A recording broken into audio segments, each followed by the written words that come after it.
یار کچھ نہ کچھ تو نیا کرنا ہی پڑے گا. ساری زندگی نوکری میں گنوا چکے ہیں, اب اور نہیں کی جاتی یہ چاکری. خلیل زیدی کا چہرہ سگریٹ کے دھوئیں سے دھندلا سا دکھائی دے رہا. نجم جمال وسکی کا ہلکا سا گھونٹ بھرتے ہوئے کسی گہری سوچ میں ڈوبا بیٹھا. سوال دونوں کے دماغ میں ایک ہی ہے, اب آگے کیا کرنا ہے, کون کرے اب یہ کتا گھسیٹی. خلیل اور نجم نے جیون کے 33 سال اپنی کمپنی کی سیوا میں ہوم کر دیے. دونوں کی یاری کے قصے بہت پرانے ہیں. خلیل شراب نہیں پیتا اور نجم سگریٹ سے پریشان ہو جاتا ہے, کنتو دونوں کی عادتیں دونوں کی دوستی کی کبھی آڑے نہیں آتی.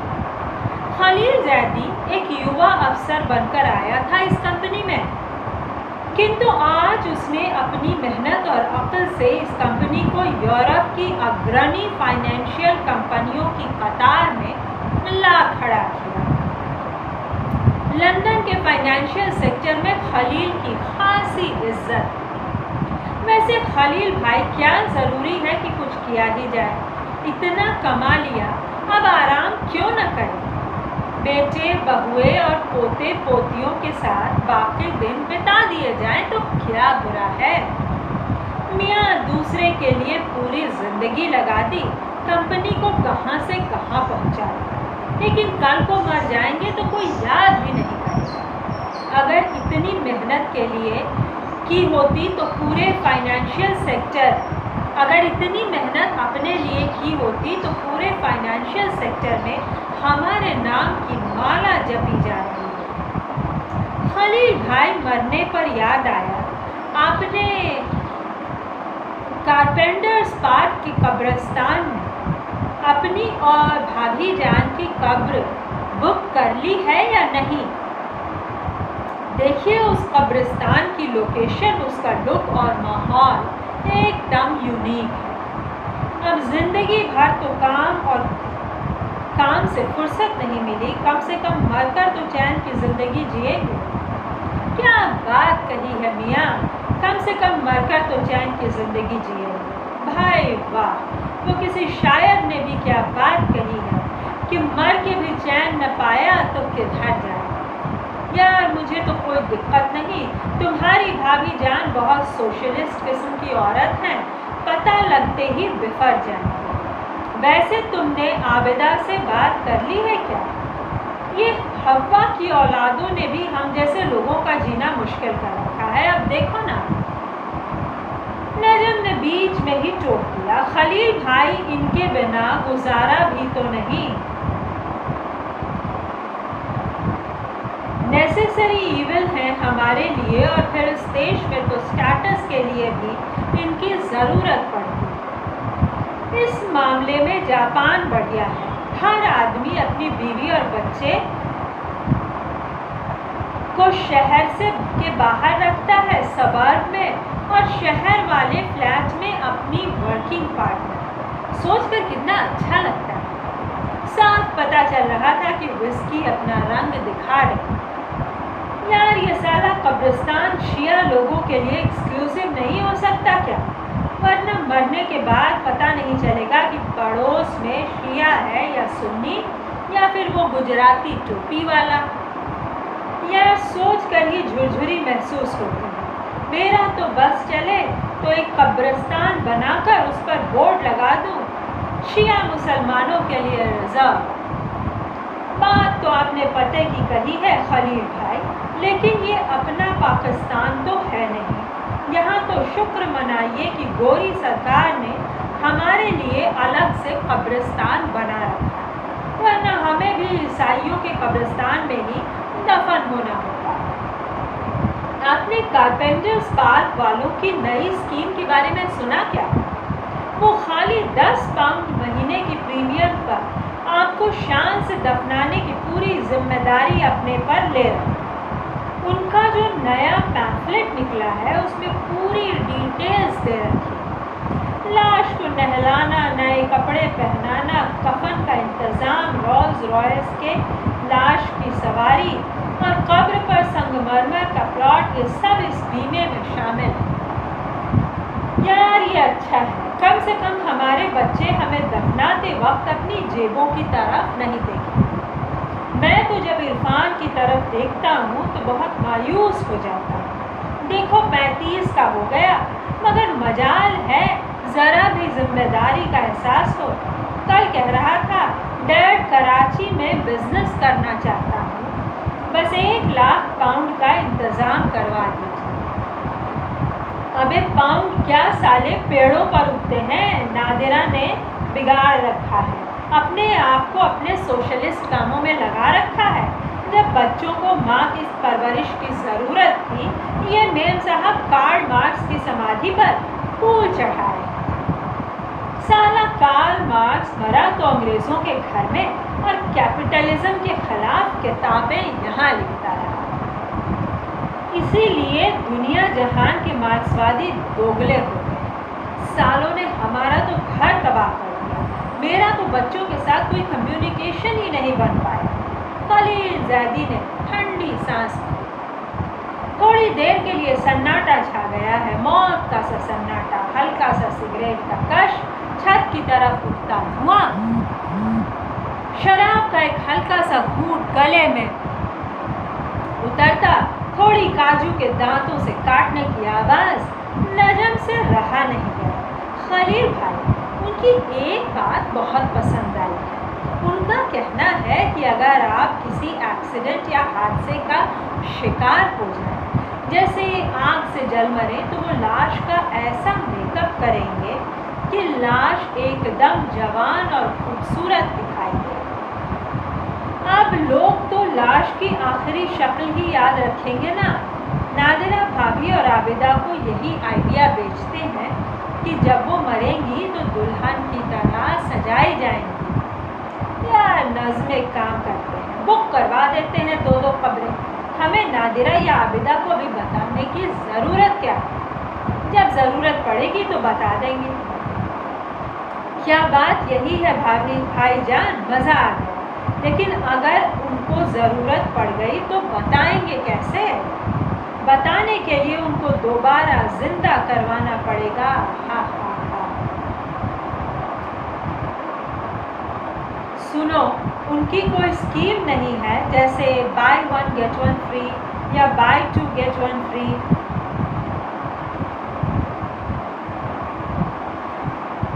اگر ایسا ہو تو ہم اپنے اپنے بیٹوں کو بھی اسکیم میں شامل کر سکتے ہیں۔ اللہ نے ہم دونوں کو ایک ہی تو بیٹا دیا ہے۔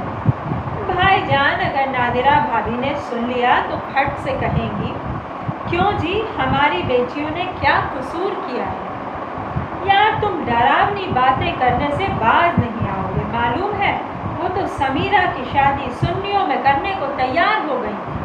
کمال کی بات یہ ہے کہ اسے شیعہ سنی بوہری سبھی ایک سمان لگتے ہیں، کہتی ہیں سبھی مسلمان ہیں اور اللہ کے بندے ہیں۔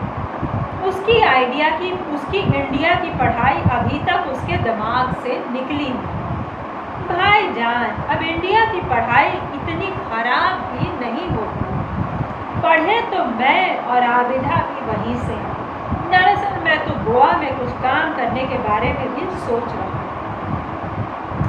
وہاں اگر کوئی ٹورسٹ ریزورٹ کھول لوں تو مزہ آ جائے گا۔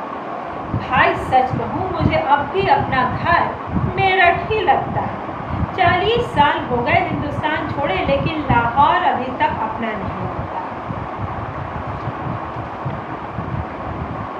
یہ جو مہاجر کا ٹھپا چہرے پر لگا ہے، اس سے لگتا ہے کہ ہم لاہور میں ٹھیک ویسے ہی ہیں جیسے ہندوستان میں چولہے چمار۔ میاں چڑھ گئی ہے تمہیں، پاگلوں کی سی باتیں کرنے لگے ہو۔ یاد رکھو، ہمارا وطن پاکستان ہے، بس یہ ہندو دھرم ایک ڈی جنریٹ، ولگر اور کرپٹ کلچر ہے۔ ہندوؤں یا ہندوستان کی بڑھائی پورے طرح سے اینٹی اسلامک ہے۔ فلمیں دیکھی ہیں ان کی ولگیرٹی پرسونیفائڈ۔ میرا تو بس چلے تو سارے ہندوؤں کو ایک قطار میں کھڑا کر کے گولی سے اڑا دیں۔ نہ نجم کے خراٹے بتا رہے تھے کہ اسے خلیل زیدی کی باتوں میں کوئی روچی نہیں۔ وہ شاید سپنوں کے اڑن کھٹولے پر بیٹھ کر میرٹھ پہنچ گیا تھا۔ میرٹھ سے دلی تک کی بس کا سفر، ریل گاڑی کی یاترا اور عابدہ سے پہلی ملاقات، پہلی محبت، پھر شادی، پوری زندگی جیسے کسی ریل کی پٹری پر چلتی ہوئی محسوس ہو رہی۔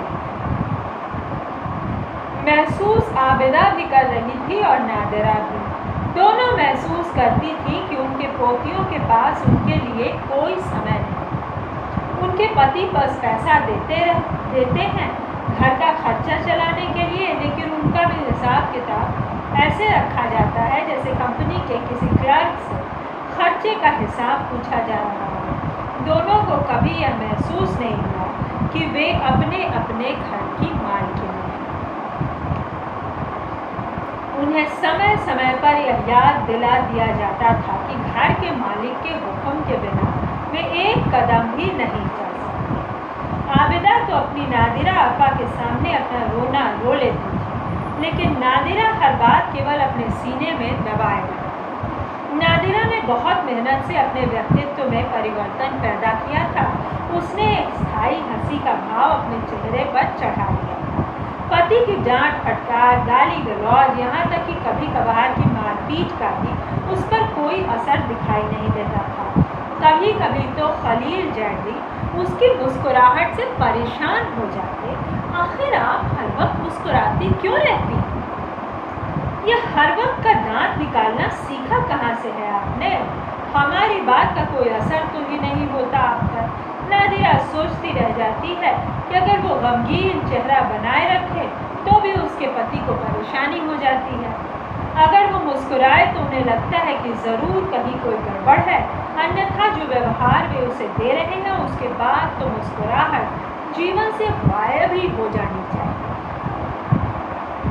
نادرہ نے ایک بار نوکری کرنے کی پیشکش بھی کی، لکھنؤ وشو ودیالیہ سے ایم اے پاس ہوا، لیکن خلیل زیدی کو نادرہ کی نوکری کا وچار اتنا گھٹیا لگا کہ بات بحث میں بڑھ گئی اور نادرہ کے چہرے پر انگلیوں کے نشان بنانے کے بعد ہی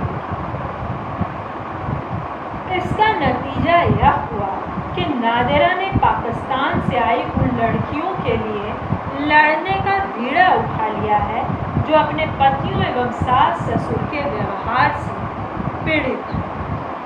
خلیل کو اس میں بھی شکایت رہتی ہے، آپ کا تو ہر کھیل ہی نرالا ہے، میڈم کبھی کوئی ایسا کام بھی کیا کیجیے جس سے گھر میں کچھ آئے۔ آپ کو بھلا کیا لینا کمائی دھمائی سے؟ آپ کو تو بس ایک مزدور ملا ہوا ہے، وہ کرے گا محنت کمائی اور آپ اڑائیے مزے۔ اب نادرہ پرتکریا ویکت نہیں کرتی۔ جیسے ہی خلیل شروع ہوتا ہے وہ کمرہ چھوڑ کر باہر نکل جاتی ہے اور سمجھ گئی ہے کہ خلیل کو بیماری ہے، کنٹرول کرنے کی بیماری۔ وہ ہر چیز، ہر استھتی، ہر ویکتی کو کنٹرول کر لینا چاہتا ہے، کنٹرول فری۔ یہی دفتر میں بھی کرتا ہے اور یہی گھر میں۔ اپنے اپنے گھروں میں عابدہ اور نادرہ بیٹھی ہیں۔ عابدہ ٹی وی پر فلم دیکھ رہی ہیں، لگان۔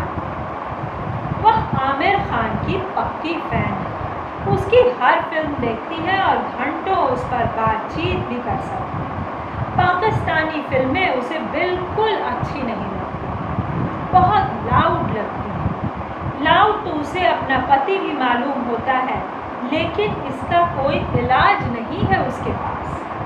اسے وشواس ہے کہ نادرہ آپا کبھی غلط ہو ہی نہیں سکتی۔ وہ ان کی ہر بات پتھر کی لکیر مانتی ہے۔ لکیر تو نادرہ نے بھی لگا لی ہے اپنے اور خلیل کے بیچ۔ اب وہ خلیل کے کسی کام میں دخل نہیں دیتی، لیکن خلیل کی سمسیا یہ ہے کہ نادرہ دن پرتی دن خود مختار ہوتی جا رہی ہے۔ جب سے خلیل زیدی نے گھر کا سارا خرچہ اپنے ہاتھ میں لیا ہے تب سے وہ گھر کا سودا سلف بھی نہیں لاتی۔ خلیل اڑتا رہتا ہے لیکن سمجھ نہیں پاتا کہ نادرہ کے اہم کو کیسے توڑے۔ نادرہ خلیل کے ایجنڈے ایجنڈے سے پوری طرح واقف ہے، جانتی ہے کہ زمیندار خون برداشت نہیں کر سکتا کہ اس کی رعایا اس کے سامنے سر اٹھا کر بات کر سکے۔ پرویز احمد کے گھر ہوئے باربیکیو میں تو بدتمیزی کی حد کر دی تھی خلیل نے۔ بات چل نکلی تھی پرجا تنتر پر کہ پاکستان میں تے چھدم ڈیموکریسی۔ پرویز سوئم اسی وچار دھارا کے ویکتی ہیں۔ اس پر نادرہ نے کہیں بھارت کو وشو کا سب سے بڑا پرجا تنتر کہہ دیا۔ خلیل کا پارا چڑھ گیا۔ رہنے دیجیے، بھلا آپ کیا سمجھیں گے؟ بس یہی کہہ کر چپ ہو گیا۔ نادرہ نے استھتی کو سمجھنے میں غلطی کر دی اور کہتی گئی، پرویز بھائی میں کیا غلط کہہ رہی ہوں؟ بھارت کا پردھان منتری سکھ، وہاں کا راشٹرپتی مسلمان اور کانگریس کی مکھیا عیسائی۔ کیا دنیا کے کسی بھی اور دیش میں ایسا ہو سکتا ہے؟ پھٹ پڑا تھا خلیل، آپ تو بس ہندو ہو گئی ہیں۔ آپ سندور لگا لیجئے، بندی ماتھے پر چڑھا لیجئے اور آریہ سماج میں جا کر شدھی کروا لیجئے، لیکن یاد رکھیے گا ہم آپ کو طلاق دے دیں گے۔ سناٹا چھا گیا تھا پوری محفل میں۔ نادرہ بھی سن رہ گئی۔ اس نے جس نگاہ سے خلیل کو دیکھا، اپنے اس جیون میں خلیل اس کی پریبھاشا کے لیے شبد نہیں کھوج پائے گا۔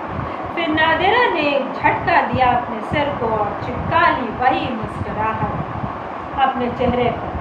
خلیل تلملایا، پریشان ہوا اور انتتہ چکرا کر کرسی پر بیٹھ گیا۔ محفل کی مردنی ختم نہیں ہو پائی۔ پرویز شرمندہ سا نادرہ بھابھی کو دیکھ رہا۔ اسے افسوس تھا کہ اس نے بات شروع ہی کیوں کی۔ محفل میں قبرستان کی سی چپی چھا رہی تھی۔ گھر میں بھی قبرستان پہنچ گیا۔ نادرہ عام طور پر خلیل کے پتر نہیں کھولتی، ایک بار کھولنے کا خمیازہ بھگت چکی ہے، لیکن اس پتر پر پتہ لکھا تھا شری ایوم شریمتی خلیل زیدی۔ اسے لگا ضرور کوئی نمنترن پتر ہی ہوگا۔ پتر کھولا تو حیران رہ گئی۔ اپنے پریوار سے اتنی دور کسی قبرستان میں اتنی پہلے اپنے لیے قبر آرکشت کروانے کا اوچتیہ نہیں سمجھ پائی۔ کیا اس کا گھر ایک زندہ قبرستان نہیں؟ اس گھر میں خلیل کیا نرک کا ذلات نہیں؟ گھبرا بھی گئی کہ مرنے کے بعد بھی خلیل کو گگن میں ہی دیکھتا۔ یہ انڈرلائن کر لینے لائق واقعہ ہے دوستوں۔ یشپال کے کروا چوتھ کہانی کی یاد دلاتا ہے یہ واقعہ۔ جب وہ تھپڑ اٹھاتا ہے تو نائکا کہتی ہے کہ مجھ پر تھپڑ مت چلاؤ، میں نے تمہارے لیے کروا چوتھ تھوڑے ہی کیا ہے، مجھے اگلے جنم میں تو نہیں چاہیے۔ وہی بات ہے، تو استری اسمتا کا بول۔ کیا مرنے کے بعد بھی چین نہیں ملے گا؟ چین تو اسے دن بھر بھی نہیں ملا۔ پاکستان سے آئی انیسا نے آتم ہتیا کا پریاس کیا تھا، رائل جنرل اسپتال میں داخل تھی۔ اسے دیکھنے جانا تھا، پولیس سے بات چیت کرنی تھی۔ انیسا کو قبر میں جانے سے روکنا تھا۔ انیسا کو دلاسا دیتی، پولیس سے بات چیت کرتی، سب وے سے سینڈوچ لے کر چلتی کار میں کھاتی، وہ گھر واپس پہنچی۔ گھر کی رسوئی میں کھٹپٹ کی آوازیں سنائی دے رہی تھیں، یعنی کہ عبدل کھانا بنانے آ چکا۔ رات کا بھوجن عبدل ہی بناتا ہے۔ خلیل کے لیے آج خاص طور پر کباب اور مٹن چوپ بن رہی تھی۔ نادرہ نے جب سے یوگ شروع کیا ہے شاکاہاری ہو گئی۔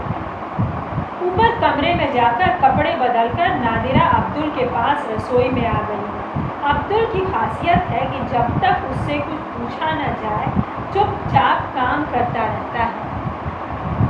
بس ہلکی سی مسکراہٹ اس کے ویکتتو کا ایک حصہ ہے۔ آج بھی کام کیے جا رہا ہے۔ نادرہ نے پوچھ ہی لیا، عبدل تمہاری بیوی کی طبیعت اب کیسی ہے؟ اور بیٹی ٹھیک ہے نا؟ اللہ کا شکر ہے باجی، ماں بیٹی دونوں ٹھیک ہیں۔ پھر چپ۔ نادرہ کو کئی بار حیرانی بھی ہوتی ہے کہ عبدل کے پاس بات کرنے کے لیے کچھ بھی نہیں ہوتا۔ اچھا بھی ہے، 2 گھروں میں کام کرتا ہے، کبھی